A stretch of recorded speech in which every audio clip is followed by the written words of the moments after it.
My dear students, आज हम लोग क्लास 11th फिजिक्स के प्रथम चैप्टर को पढ़ेंगे। इसके पहले वाले वीडियो मैंने प्रथम चैप्टर का ही ऑब्जेक्टिव बताया था। यदि आप उस वीडियो को नहीं देखे हैं तो जरूर देख लेंगे। उस वीडियो का लिंक मैंने डिस्क्रिप्शन में दे दिया है। और आज के वीडियो में हम लोग पढ़ेंगे प्रथम चैप्टर का शॉर्ट क्वेश्चन, लघुतरीय प्रश्न, क्योंकि इसके पहले वाले वीडियो में मैंने आपको ऑब्जेक्टिव बताया था। तो चलिए हम लोग शुरू करते हैं क्लास 11th फिजिक्स के प्रथम चैप्टर का लघुतरीय प्रश्न।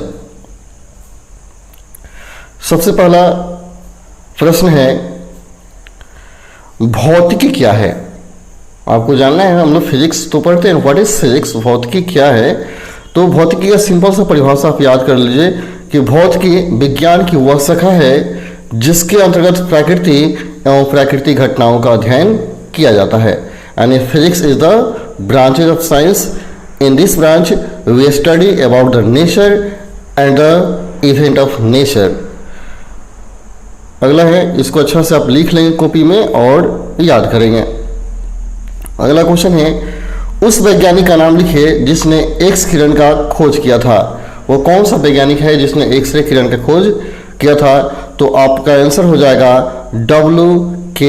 रंजन।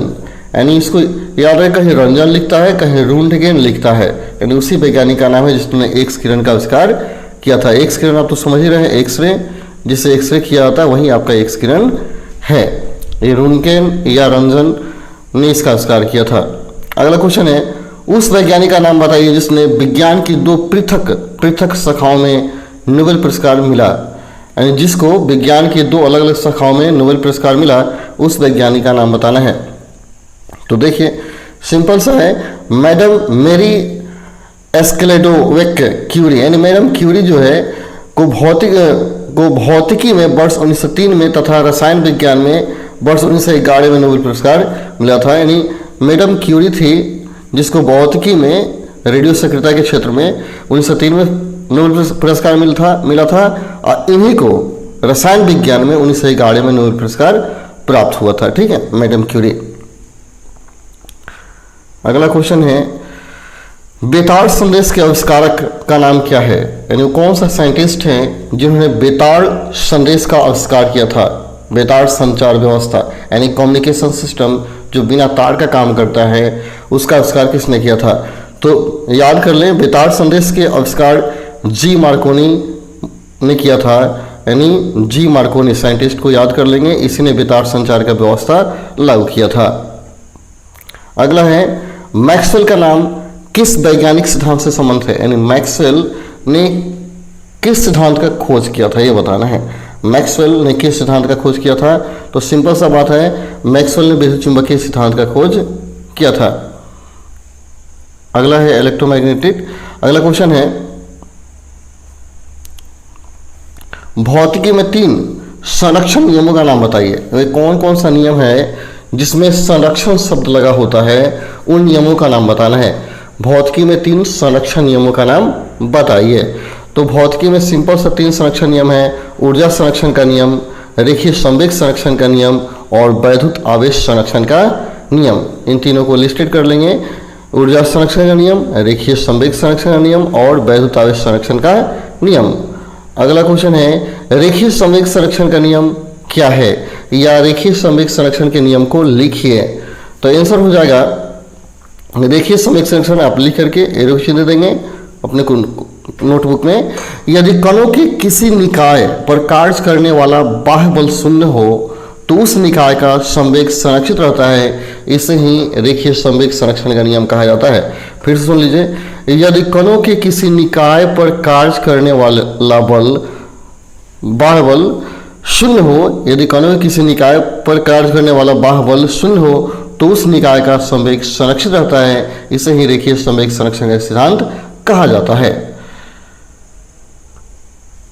अगला क्वेश्चन है, द्रव्यमान ऊर्जा का तुल्यता, द्रव्यमान तथा ऊर्जा का तुल्यता का नियम बताइए तथा इसका एक उदाहरण दीजिए। द्रव्यमान तथा ऊर्जा का तुल्यता का नियम बताइए तथा इसका एक उदाहरण दीजिए। तो देखिए, द्रव्यमान ऊर्जा तुल्यता संबंध, जैसे आइंस्टीन ने क्या दिया था, E = mc² दिया था ना।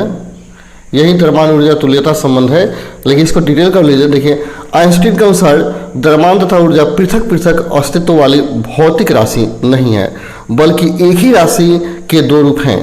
द्रव्यमान को ऊर्जा में तथा ऊर्जा को द्रव्यमान में बदला जा सकता है। द्रव्यमान तथा ऊर्जा के बीच तुल्यता संबंध E बराबर mc² है, जहाँ E ऊर्जा तथा m द्रव्यमान है। इसके अनुसार यदि ऊर्जा E विलुप्त हो जाए तो द्रव्यमान m बढ़ जाता है, और यदि द्रव्यमान m नष्ट हो जाए तो इसके समतुल्य ऊर्जा E उत्पन्न हो जाता है। यानी आप याद रखें, E बराबर mc² को ही द्रव्यमान ऊर्जा तुल्यता संबंध कहा जाता है। उदाहरण के लिए, सूर्य पर चल रही नाभिकीय संलयन की क्रियाओं में सूर्य का द्रव्यमान निरंतर ऊर्जा में परिवर्तित हो रहा है। यानी सूर्य से जो हम नाभिकीय संलयन की क्रिया द्वारा ऊर्जा ले रहे हैं, उसमें क्या होता है, सूर्य का द्रव्यमान लगातार ऊर्जा में बदल रहा है। यहाँ पर भी E बराबर mc² नियम लागू हो रहा है। चलिए अगला क्वेश्चन देखिए, 9 नंबर। वैज्ञानिक विधि क्या है? वैज्ञानिक विधि के विभिन्न चरणों की व्याख्या कीजिए। यानी साइंटिफिक वे क्या होता है, वैज्ञानिक विधि क्या होता है, उनके विभिन्न चरणों का नाम आपको बताना है और उनका वर्णन भी करना है। कहता है आंसर देख लीजिए, भौतिक जगत की प्राकृतिक घटनाओं का क्रमबद्ध एवं सुव्यवस्थित ज्ञान प्राप्त करने के लिए जो विधि अपनाई जाती है उसे वैज्ञानिक विधि कहते हैं। वैज्ञानिक विधि निम्नलिखित 4 चरणों में पूर्ण की जाती है। फिर से सुन लीजिए परिभाषा। भौतिक जगत की प्राकृतिक घटनाओं का क्रमबद्ध एवं सुव्यवस्थित ज्ञान प्राप्त करने के लिए जो विधि अपनाई जाती है उसे वैज्ञानिक विधि कहते हैं। वैज्ञानिक विधि निम्नलिखित 4 चरणों में पूर्ण की जाती है। सबसे पहला चरण है क्रमबद्ध प्रेक्षण। सबसे पहला चरण हो गया क्रमबद्ध प्रेक्षण, साइंटिफिक वे।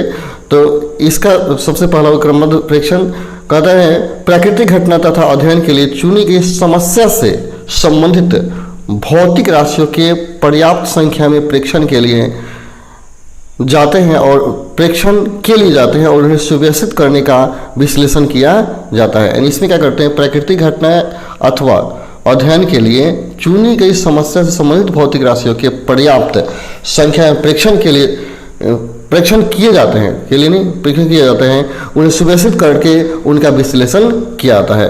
प्रेक्षण किया जाता है, ठीक है, यहाँ किया जाता है, ठीक है, याद कर लेंगे, प्रेक्षण किया जाता है, इसे सुव्यवस्थित विश्लेषण कहा जाता है।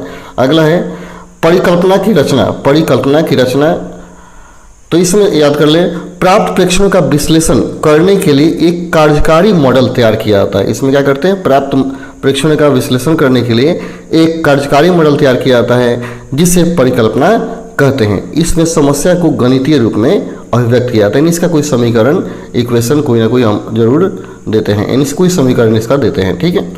तीसरा है परिकल्पना का परीक्षण। परिकल्पना का परीक्षण, टेस्टिंग ऑफ द हाइपोथेसिस। तो यहाँ याद रखें, बनाई गई परिकल्पना का परीक्षण करने के लिए उस परिकल्पना के आधार पर कुछ निष्कर्ष निकाले जाते हैं एवं उसका सत्यापन करने के लिए नए प्रयोग भी किए जाते हैं। इसमें हम क्या करेंगे, बनाई गई परिकल्पना का परीक्षण करने के लिए उस परिकल्पना के आधार पर कुछ निष्कर्ष निकालते हैं एवं उसका सत्यापन करने के लिए नए प्रयोग किए जाते हैं। इसे कहा जाता है परिकल्पना का प्रेक्षण या परीक्षण। चौथा है सिद्धांत की स्थापना। सिद्धांत की स्थापना, एस्टेब्लिशमेंट ऑफ थ्योरी। यदि परिकल्पना सत्यापित हो जाती है तो उसे अंतिम सिद्धांत मान लिया जाता है, ठीक है। यदि परिकल्पना स्थापित नहीं हो पाती है तो उसे संशोधन किए जाते हैं अथवा नई परिकल्पना तैयार की जाती है और उसके परीक्षण के लिए पुनः नए प्रयोग किए जाते हैं। इसी क्रम को तब तक जारी रखते हैं जब तक प्रयोगों द्वारा पूर्णतः सत्यापित अंतिम सिद्धांत प्राप्त न हो जाए, ठीक है। इसे कहा जाता है सिद्धांत का स्थापना। जैसे आज क्या है, कोरोना के दवाई का और उसके इंजेक्शन का, वैक्सीन का खोज हमेशा तो किया जा रहा है, लेकिन परीक्षण टेस्टिंग में सफलता नहीं प्राप्त हो रही है, इसलिए उस सिद्धांत को, उस थ्योरी को पूर्णतः स्थापित नहीं किया जा रहा है और बार बार परीक्षण चलते रहा है। आगे देखिए 10वां क्वेश्चन है आवेश संरक्षण का नियम लिखिए और उदाहरण दीजिए। आपको आवेश संरक्षण का नियम लिखना है और उसका एग्जाम्पल देना है। आवेश संरक्षण, तो यहाँ देखिए, जब दो वस्तुओं को परस्पर रगड़ा जाता है तो दोनों वस्तुओं पर एक साथ विपरीत प्रकृति परंतु समान परिणाम के आवेश उत्पन्न हो जाते हैं, अर्थात दोनों वस्तुओं पर उत्पन्न आवेश की कुल मात्रा शून्य रहती है। इस बात को हम इस प्रकार भी कह सकते हैं, न तो आवेश उत्पन्न किया जा सकता है और न ही नष्ट किया जा सकता है। यही कथन आवेश संरक्षण का सिद्धांत या आवेश संरक्षण का नियम कहलाता है, and law of conservation of charge. यानी आवेश को ना तो हम उत्पन्न कर सकते हैं और ना ही नष्ट कर सकते हैं। प्रत्येक प्राकृतिक घटना में जहां आवेश का आदान प्रदान होता है इस नियम को सत्य पाया जाता है। यानी यह नियम आवेश के आदान प्रदान में हमेशा सत्य पाया जाता है। अगला क्वेश्चन है, इसका एग्जाम्पल यहाँ देख लीजिए, थोड़ा सा एग्जाम्पल आपको दे देते हैं। इलेक्ट्रॉन तथा प्रोटॉन, इलेक्ट्रॉन तथा पॉजिट्रॉन का संयोग आवेश संरक्षण को प्रदर्शित करता है। इलेक्ट्रॉन पर ऋण आवेश होता है तथा पॉजिट्रॉन पर ठीक इलेक्ट्रॉन के आवेश के बराबर परिणाम का धन आवेश होता है, और तो दोनों के आवेश का कुल योग शून्य होता है। ये दोनों परस्पर संयोग करके दो वाई प्रोटॉन उत्पन्न करते हैं, जिसमें प्रत्येक पर आवेश शून्य होता है। अतः संयोग में कुल आवेश, इस संयोग से पूर्व कुल आवेश इक्वल टू संयोग के बाद कुल आवेश, यानी कहने का जितना पहले आवेश था उतना ही बाद में हो जाता है। चलिए, तो यहीं पे आज का टोटल प्रश्न खत्म हो जाता है। यदि आपको ये वीडियो अच्छा लगा हो तो इस चैनल को जरूर सब्सक्राइब करें, लाइक करें और अपने दोस्तों तक शेयर करें। और आप इस चैनल पर हमेशा बने रहें, आपके प्रत्येक विषय की तैयारी बहुत अच्छा से हो जाएगी। इसमें हम क्या करेंगे, आपके प्रत्येक चैप्टर का एक एक करके न्यूमेरिकल क्वेश्चन, लघुतरीय, ऑब्जेक्टिव और दीर्घोत्तरीय सारे प्रश्न मैं करा दूंगा। चलिए, आज के लिए इतना ही। तब तक के लिए धन्यवाद। जय हिंद, जय भारत।